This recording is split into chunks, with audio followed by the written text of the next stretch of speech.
What's up, guys? Welcome back. We're going to go ahead and jump right into our video. I definitely feel a lot better that I have Danny's dad's blessing, but I've worked really hard for a lot of years to build my company, build my assets, and I have to protect it. So now that it's getting closer to the finish line of us actually making a decision to get married, there's a couple things that we need to discuss before we can move forward. All right, babe, there's something else that we have to talk about. What? You know you're gonna have to sign a prenup, right? Where's that coming from? I mean, it's something that has to be discussed. We're not even engaged, and he's thinking about a prenup.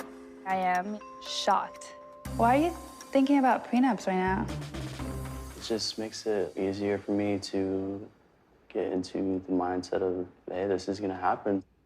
So for you to be able to ease into the conversation of marriage, you want to make sure that a prenup is in place.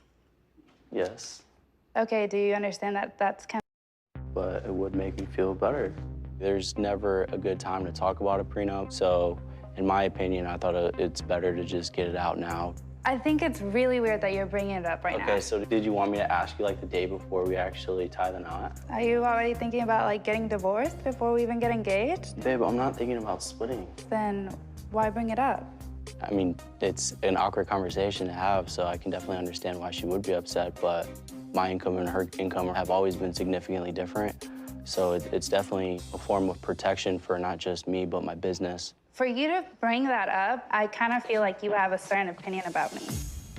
Like, I'm wondering if you think that I'm actually with you for your money. Babe, really? It works both ways. Like, if I lose my ass, then you're protected. It's not gonna hurt you. You didn't answer my question. What was the question? Do you think I'm a gold digger? It makes me feel like Don is coming from a place where he doesn't trust me. Like, do you feel some type of way about me? No, I don't. Like he's trying to protect something from me. It makes me feel more comfortable if you can be on the same page. That's not really the way I'm trying to start a marriage. It's just, I'm done talking about this. I just want to unpack in peace.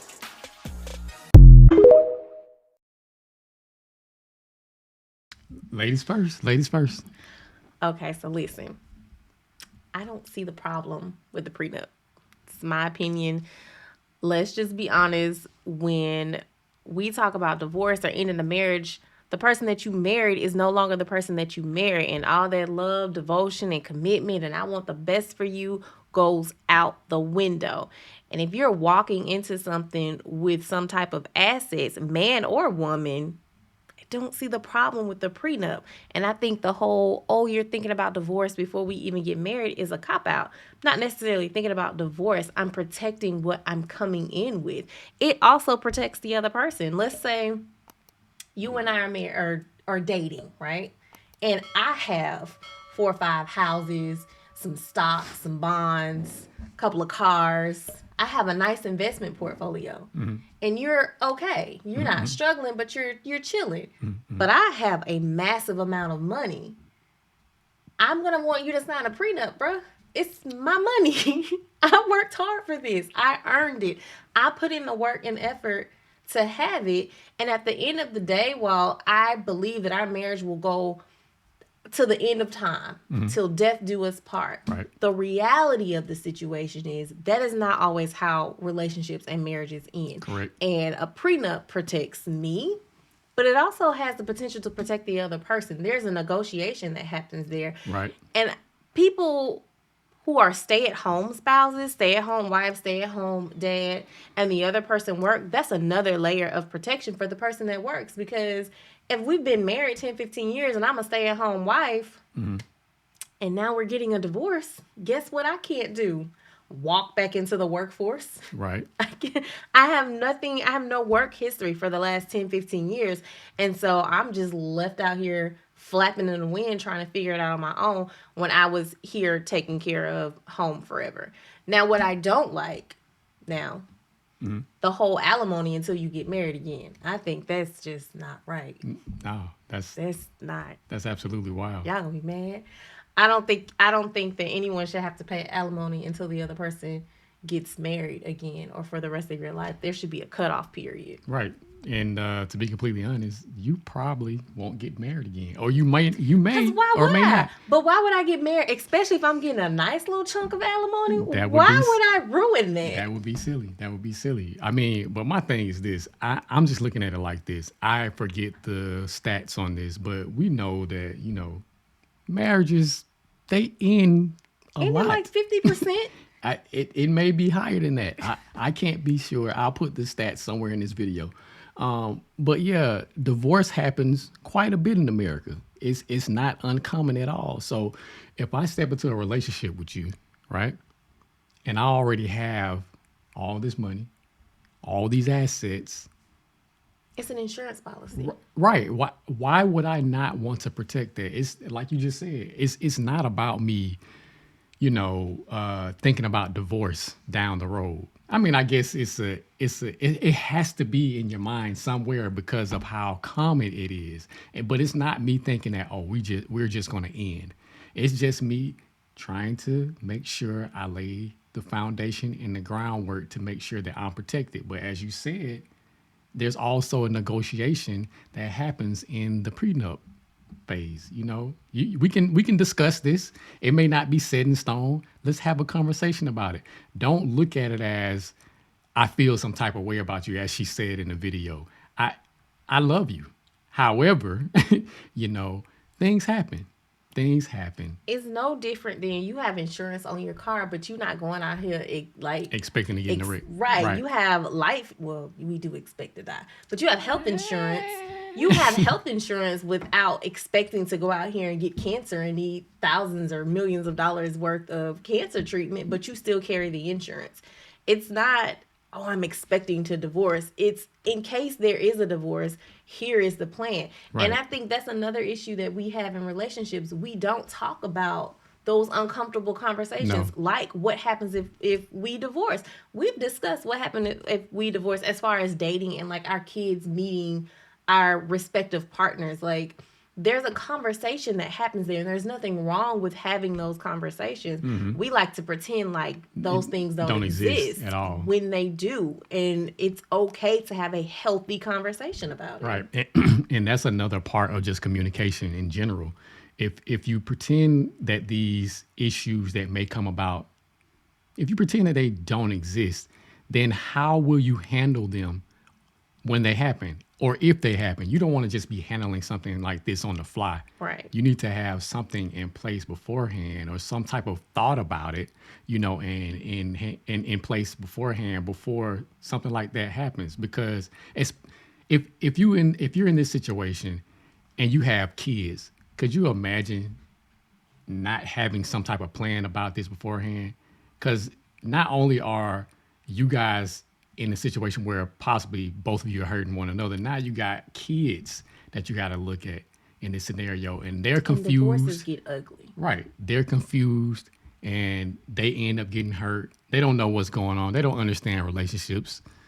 I mean, adults barely understand relationships, to be completely honest. So it's just like you got to have these conversations. It's healthy, as you said. No one's saying that I plan to cheat on you, No. or I plan to fall out of love with you. No one's saying anything like that. Because But- in most cases, no one is planning any of those Right. things. right. But this needs to be a plan. And before just y'all in case- ask, no, we don't have no prenup No. because we was was broke when we broke. got married. We were but that broke. doesn't. But let's not pretend like just because you're broke, you don't need a prenup. Because what happens if, say, we are broke, right? Mm-hmm. And I'm doing my own thing, and you're over here grinding and building, and I am not helping you in that in any way. That's all you. Right. Then what happens if we do get divorced and now you owe me 50% You of... weren't with me in the gym when I was shooting. I was with you in the gym when you was You shooting. were. I was. But some people, I was. they don't like to go to the gym.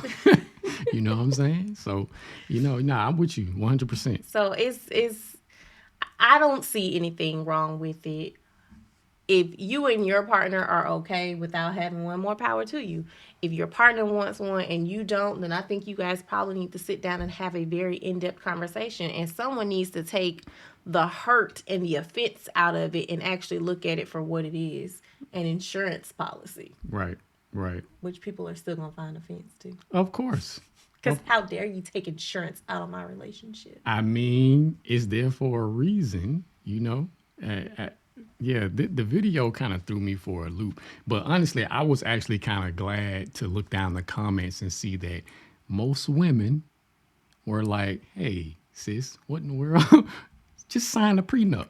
And a lot of you guys down in the comments were saying that she was definitely a red flag, because my question is, just like a lot of the comments said, if you really love him, then why not just sign it? Right. If you're not there for the money, what does it matter?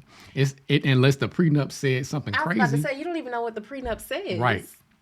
But the other question that she asked was, what did she say? She said something along the lines of, before, why are we having this conversation before And we we're get not. married? That was the time. Because I'm not signing a postnuptial, not doing that. But I need to know this information before I get down on one knee. I need to know this, because if I get down on one knee and then I present you with this prenup and you don't Here's want the to sign ring, it, sign this. no, I don't think anybody would appreciate anything like that. I mean, this, like you said, this is the time to actually have that conversation before I make the plans to go out and buy the ring, Right. before we get super serious about this. And you're asking, why am I bringing this up now? Because it needs to be brought up before we have that serious talk, or me just come out of the blue and surprise you with a ring. I need to know these things. I need to know what I'm getting myself into. I need to know who I'm marrying. And the way that you are reacting to this conversation is showing me that I might need to be hitting the door. So, yeah, I don't know. Closing thoughts? Have the conversation about the prenup. Do what works best for you and your relationship, but don't just shut the door on the prenup. That's it. That's it. That's all I got. Good night. Peace.